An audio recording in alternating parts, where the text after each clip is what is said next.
Fertile, écologie fertilisation, spécialisée dans le domaine du compost, dans la production de compost et de terreau.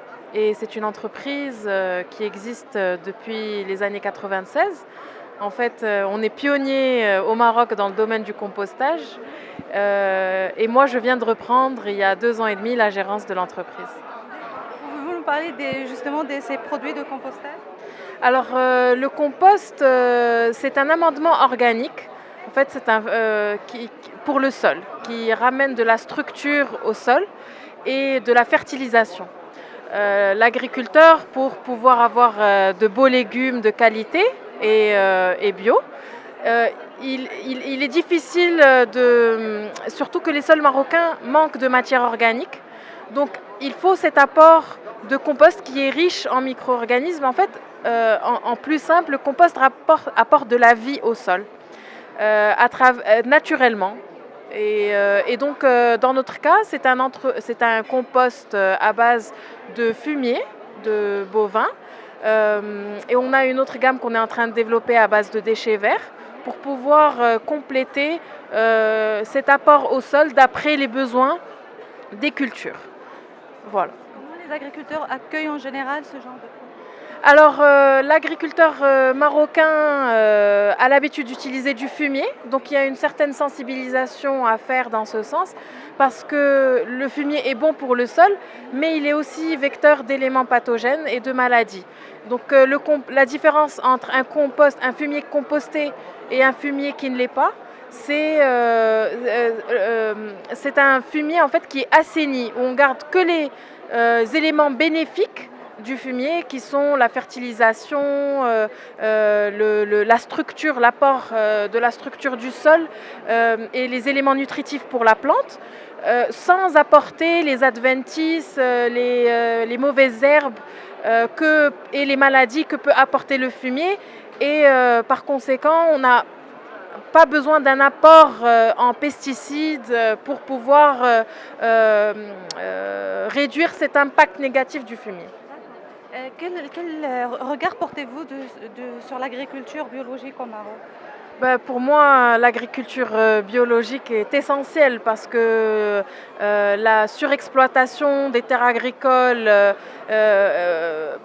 et avec tous les produits chimiques et phytosanitaires qu'on peut mettre dedans affaiblit le sol et par conséquent les nappes phréatiques.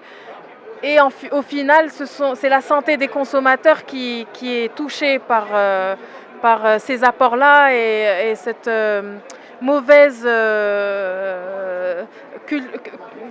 mauvaise culture. Et donc, pour moi, le bio est essentiel pour pouvoir continuer à produire dans la durabilité et pouvoir assurer une production pour les Marocains, saine surtout, saine. Quels sont les défis que vous affrontez, vous, en tant que société qui vend ce genre de produits? En même temps, d'un autre côté, les agriculteurs, justement. Le défi majeur, c'est la sensibilisation. Il faut que les gens puissent savoir à quoi sert le compost et quels sont les bénéfices du compost. Donc là, d'ailleurs, je reviens d'Agadir. On a un expert suisse qui est venu principalement pour nous aider à déjà améliorer nos processus de compostage et la qualité de notre produit. Et on a eu un événement il y a 2 jours avec 4 coopératives agricoles à Agadir pour sensibiliser les agriculteurs au compost et à l'utilisation du compost. Donc on fait ce travail en amont qui pour moi est très important pour pouvoir adopter l'utilisation du compost. Et à votre avis, pourquoi les agriculteurs bloquent par rapport à l'utilisation de ce genre de produits?